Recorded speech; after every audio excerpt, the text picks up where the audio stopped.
Retired S P George Joseph സാറൊപ്പമുണ്ട്. Sir, Kannur മുൻ ADM Naveen ബാബുവിന്റെ മരണത്തിൽ CBI അന്വേഷണം ആവശ്യപ്പെട്ട് കുടുംബം മുഖ്യമന്ത്രി VD സതീഷിനെയും ആഭ്യന്തരമന്ത്രി രമേശ് ചെന്നിത്തലയെയും നേരിൽ കണ്ട് കഴിഞ്ഞ ദിവസം നിവേദനം സമർപ്പിച്ചിട്ടുണ്ട്. ആവശ്യം അംഗീകരിക്കാമെന്നാണ് മുഖ്യമന്ത്രി ഉൾപ്പെടെ ഉറപ്പ് നൽകിയിരിക്കുന്നതും. CBI അന്വേഷണത്തിന് സർക്കാർ ഉത്തരവിടുന്നതാണ് നല്ലത്. ഉത്തരവിടുമെന്നാണ് ഞാൻ കരുതുന്നത്. കാരണം നബീൻ മാമിൻ്റെ ഭാര്യയ്ക്കും മക്കൾക്കും ബന്ധുക്കൾക്കും നീതി ലഭിച്ചില്ല ആ കാര്യത്തിൽ. അതൊരു പെർഫങ്ചറി ഇൻവെസ്റ്റിഗേഷനാണ് പോലീസ് നടത്തിയത്. ആ പോലീസ് നടത്തിയ അന്വേഷണം വികലമായ അന്വേഷണമാണോ, അതൊരു മർഡറായിട്ടാണ് ഞാൻ കരുതുന്നത്. കാരണം അതിൻ്റെ സർക്കംസ്റ്റാൻഷ്യൽ എവിഡൻസും അതും ഇതുവരെയുള്ള നമ്മൾ മനസ്സിലാക്കുന്നത് വെച്ച് നോക്കുമ്പോൾ നബീൻ മാമിനെ കൊന്നു എന്ന് തന്നെയാണ് ഞാൻ കരുതുന്നത്. അത് അദ്ദേഹത്തിന് ഒരു ചവിട്ട് അദ്ദേഹത്തിൻ്റെ ഗ്രോയിൻ ഏരിയയിൽ ലഭിച്ചു എന്നാണ് എനിക്ക് അന്ന് മുതൽ തോന്നുന്നത്. അത് ഇതുവരെ ഞാൻ പറഞ്ഞില്ല.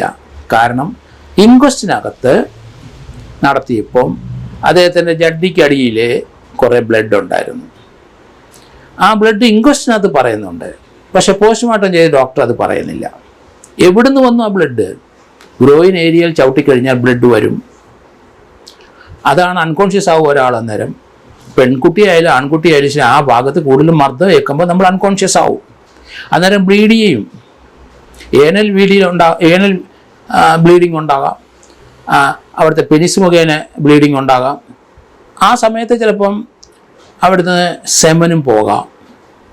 അതൊക്കെ ഇവിടെ പരിശോധിക്കേണ്ടിയിരിക്കുന്നു. അത് തന്നെയല്ല, അദ്ദേഹം യാത്രയയപ്പ് കഴിഞ്ഞിട്ട് രാത്രി 8:30 ട്രെയിന് ബുക്ക് ചെയ്ത് അദ്ദേഹത്തിൻ്റെ വീട്ടിൽ പോകാതിരുന്ന മനുഷ്യനാണ്. അങ്ങനെ അദ്ദേഹത്തിൻ്റെ ഒഫീഷ്യൽ കാറിൽ അദ്ദേഹത്തിൻ്റെ ഡ്രൈവർ അദ്ദേഹത്തിൻ്റെ ബാഗ് എടുത്ത് അദ്ദേഹത്തിന് താമസിച്ച വീട് പൂട്ടി അവിടുന്ന് റെയിൽവേ സ്റ്റേഷനിലോട്ട് പോകുന്നത് നമ്മൾ കണ്ടു. പിന്നെ എന്ത് സംഭവിച്ചതെന്ന് പോലീസ് ഇതുവരെ വെളിപ്പെടുത്തിയിട്ടില്ല. പോലീസ് അത് അന്വേഷിച്ച് കണ്ടുപിടിക്കേണ്ടതാണ്. അത് ചെയ്തില്ല, അതൊരു മർഡറാണ്. അത് ഈ ഒരു പോസ്റ്റ്മോർട്ടം നടത്താൻ ഇനി കഴിയില്ല. കാരണം അവിടുത്തെ പാർട്ടിക്കാരും എല്ലാവരും കൂടെ ചേർന്ന് ആ ബോഡി അദ്ദേഹത്തിൻ്റെ വീട്ടിൽ പത്തനംതിട്ട അവിടെ വീട്ടിൽ കൊണ്ടുവന്നിട്ട് അവിടെ അത് ദഹിപ്പിച്ച് കളയുകയും ചെയ്തു. അതുകൊണ്ട് അതുവരെയുള്ള എവിഡൻസുകൾ, സർക്കംസ്റ്റാൻഷ്യൽ എവിഡൻസ്, അദ്ദേഹത്തിന് അവിടെ കയറുപയോഗിച്ചാണ് അദ്ദേഹം ജീവൻ വെടിഞ്ഞതെന്ന് പറയുന്നെങ്കിൽ ആ കയറിൽ അദ്ദേഹത്തിന് തൂങ്ങാൻ പറ്റുമോ? അങ്ങനെയൊക്കെ ഒത്തിരി സംശയങ്ങൾ അവിടെയുണ്ട്. അതിൻ്റെ പോസ്റ്റ്മോർട്ടം റിപ്പോർട്ട് അതിനകത്ത് അദ്ദേഹം ജീവൻ വെടിഞ്ഞു എന്നുള്ള കാര്യത്തിലേക്കല്ല പോകുന്നത്. അതിന് പകരം അതൊരു മർഡറിലേക്കാണ് ആ പോസ്റ്റ്മോർട്ടം സർട്ടിഫിക്കറ്റ് ഇൻഡിക്കേറ്റ് ചെയ്യുന്നത്. അതുകൊണ്ട് വികലമായ ഒരു അന്വേഷണമാണ് കേരള പോലീസ് അക്കാര്യത്തിൽ നടത്തിയത് എന്നുള്ള കാര്യത്തിൽ യാതൊരു സംശയവുമില്ല. ഇവിടെ നവീൻ ബാബുവിന്റെ മരണം കൊലപാതകമാണ് എന്നും CBI അന്വേഷണം വേണമെന്നുമാണ് കുടുംബത്തിന്റെ തുടക്കം മുതലുള്ള ആവശ്യം. എന്നാൽ കുടുംബത്തിന്റെ ഈ ആവശ്യം ഹൈക്കോടതിയും സുപ്രീം കോടതിയും തള്ളിയതാണ്. CBI അന്വേഷണത്തിന്റെ ആവശ്യമില്ല എന്നും കൊലപാതകമാണ് എന്ന് സംശയിക്കാൻ പ്രത്യേക കാരണമില്ല എന്നുമുള്ള പ്രത്യേക അന്വേഷണ സംഘത്തിന്റെയും സർക്കാരിന്റെയും നിലപാടുകൾ കോടതിയിൽ അംഗീകരിക്കുകയായിരുന്നു. അപ്പോൾ ഹൈക്കോടതിയും സുപ്രീം കോടതിയും തള്ളിയ കേസിൽ ഇനി എങ്ങനെയായിരിക്കും CBI വരിക? CBIക്ക് ഗവൺമെന്റ് ഒരു ട്രാൻസ്ഫർ ഓർഡർ കൊടുത്താൽ പോലെ, ഗവൺമെന്റ് കൺസെന്റ് കൊടുത്താൽ, പുതിയ ഗവൺമെന്റ് അല്ലേ, അത് ഇതുവരെയുള്ള കാര്യങ്ങൾ പരിഗണിച്ച ശേഷം, അതുകൊണ്ടാണ് ഞാനിപ്പോൾ അത് പറഞ്ഞത്, അദ്ദേഹത്തിൻ്റെ ഗ്രോയിൻ ഏരിയയിൽ ചവിട്ടിയിട്ടുണ്ട് ഇതുവരെ. അതെനിക്ക് ആ പോസ്റ്റ്മോർട്ടം സർട്ടിഫിക്കറ്റ് കണ്ടപ്പോൾ എനിക്കത് തോന്നി. കാരണം ആ ഇൻക്വസ്റ്റിനകത്ത് അത് പറയുന്നുണ്ട്. അത് അവിടെ ബ്ലഡ് ഉണ്ട്. എന്തുകൊണ്ടാണ് ആ ഫോറൻസിക് ഡോക്ടർ, അയാൾ നേരത്തെ ഒരു DYFI SFI കാരനായിരുന്നു ആ ഫോറൻസിക് ഡോക്ടർ. അയാൾ MD ഫോറൻസിക് പഠിച്ചിട്ട് പരിയാരം മെഡിക്കൽ കോളേജിലാണ് അദ്ദേഹം ജോലി നോക്കുന്നത്. അദ്ദേഹമാണ് ഇത് പോസ്റ്റ്മോർട്ടം ചെയ്തത്. സർ, ഈ ഒരു കേസിൽ 2024 ഒക്ടോബർ 14 പത്തനംതിട്ടയിലേക്ക് സ്ഥലം മാറ്റം കിട്ടിയ നവീൻ ബാബുവിനെ കണ്ണൂർ കളക്ടറേറ്റിൽ യാത്രയയപ്പ് നൽകുന്നു. ജില്ലാ പഞ്ചായത്ത് പ്രസിഡന്റായിരുന്ന PP ദിവ്യ യാത്രയയപ്പ് യോഗത്തിൽ ക്ഷണിക്കാതെ എത്തി നവീൻ ബാബുവിനെ അധിക്ഷേപിക്കുന്ന രീതിയിൽ പ്രസംഗിക്കുന്നു. പിറ്റേ ദിവസം രാവിലെ പള്ളിക്കുന്നിലെ കോട്ടേഴ്സിൽ നവീൻ ബാബുവിനെ മരിച്ച നിലയിൽ കണ്ടെത്തുന്നു. സാർ, തുടക്കം മുതൽ ഇതൊരു കൊലപാതകമാണ് എന്ന് ആരോപിക്കുന്നയാളാണ്. കേരള സമൂഹം ഏറെ നാളായി കാത്തിരിക്കുന്നതാണ് നവീൻ ബാബുവിനും കുടുംബത്തിനുമുള്ള നീതി. അത് കിട്ടുമോ ഈ സർക്കാരിൽ? നീതി ഇതുവരെ ആ കുടുംബത്തിന് ലഭിച്ചില്ല. കാരണം അദ്ദേഹം അവിടുന്ന് ട്രാൻസ്ഫറായി സെൻഡ്-ഓഫ് വാങ്ങിച്ചിട്ട് വീട്ടിലെ ഭാര്യയും മക്കളെയും എടുത്ത് വിളിച്ചു പറഞ്ഞു, ടിക്കറ്റ് റിസർവ് ചെയ്തിട്ടുണ്ട്, ഞാൻ ഇവിടുന്ന് രാത്രി 8:30 കയറും, വെളുപ്പിനെ റെയിൽവേ സ്റ്റേഷനിൽ അമ്മയും മക്കളും വരണം. കാരണം അത് ഒരു സർവീസ് കാലഘട്ടം മുഴുവൻ കഴിഞ്ഞിട്ട് അദ്ദേഹം നാട്ടിലേക്ക് ഒരു ട്രാൻസ്ഫർ വാങ്ങിച്ച് പോവുകയാണ്. അത് അവിടെ 1-2 വർഷം സർവീസ് കഴിഞ്ഞ് അവിടെ തന്നെ റിട്ടയർ ചെയ്യാനാണ് അത് ആഗ്രഹിച്ചിരുന്നത്.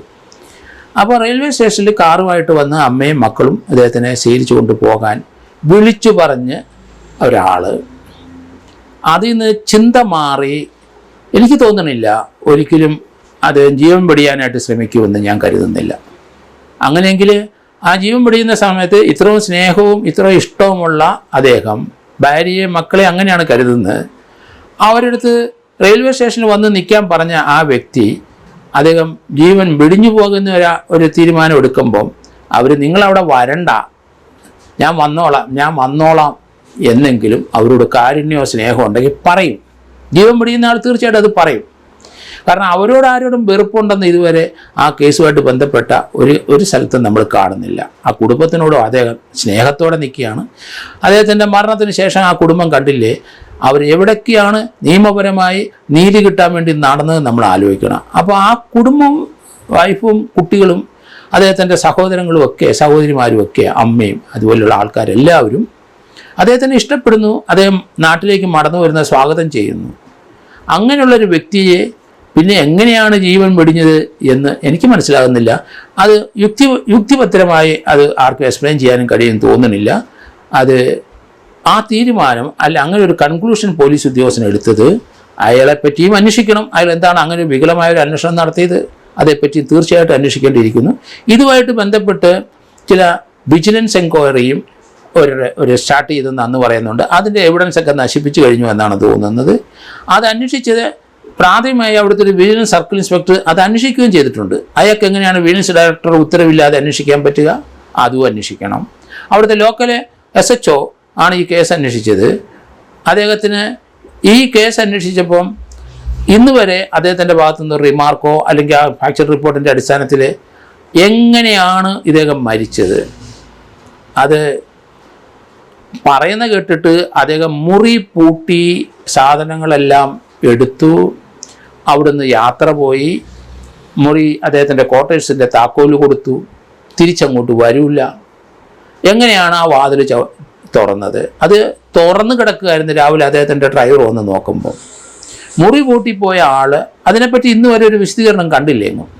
ആ മുറി ചവിട്ടിപ്പൊളിച്ചതാണോ, അതോ ആ മുറി ആരെങ്കിലും ചവിട്ടിപ്പൊളിച്ച് അകത്ത് കയറിയതാണോ, അതോ അദ്ദേഹത്തിനെ കൊന്നിട്ട് ഇറങ്ങിപ്പോകാൻ നേരത്ത് മുറി ചാരിയിട്ടിട്ട് പോയതാണോ? ആരാണ് ആ മനുഷ്യനെ ആ റെയിൽവേ സ്റ്റേഷൻ്റെ അടുത്തുനിന്ന് കാറെ തിരിച്ചു കൊണ്ടുവന്നത്? ആര്? അത് എന്താണ് തിരിച്ചു വന്നത്? അങ്ങനെയൊക്കെയുള്ള കഥകളൊക്കെ ധാരാളം വരുന്നത് അവിശ്വസനീയമായ കഥകളാണ്. ഒരുപക്ഷേ കേസ് CBIക്ക് വിട്ടാൽ അത് LDFനും പ്രത്യേകിച്ച് അന്നത്തെ പിണറായി സർക്കാരിനും ഉണ്ടാക്കുന്നത് വലിയ പ്രതിസന്ധിയായിരിക്കില്ലേ? അന്നത്തെ സർക്കാരിനൊരു പ്രതിസന്ധിയും വരത്തില്ല. സർക്കാരിൻ്റെ അവരുടെ എടുത്ത തീരുമാനങ്ങൾക്ക് അവിടുത്തെ ലോക്കൽ പോലീസും ആ ജില്ലാ SPയും അവിടുത്തെ DYSPയും SHOയൊക്കെ കൊടുക്കുന്ന റിപ്പോർട്ടല്ലേ സർക്കാരിന് നോക്കാൻ നോക്കുകയുള്ളൂ. അതനുസരിച്ചാണ് അവിടെ നിന്ന് സർക്കാരിൻ്റെ തെറ്റായ ഒരു ഡയറക്ഷൻ അവിടെ ചെന്നിട്ടുണ്ടെങ്കിൽ ആ പോലീസ് ഉദ്യോഗസ്ഥൻ ഇനിയെങ്കിലും CBI വരുമ്പോൾ ആ കാര്യം പറയണം. ഇല്ലെന്നുണ്ടെങ്കിൽ അതൊരു മാർഡറിലേക്ക് പോകുന്നുണ്ടെങ്കിൽ അത് അന്വേഷിച്ച ഉദ്യോഗസ്ഥൻ ആരായാലും ശരി അവരുടെ പ്രതിസ്ഥാനത്തേക്ക് വരും.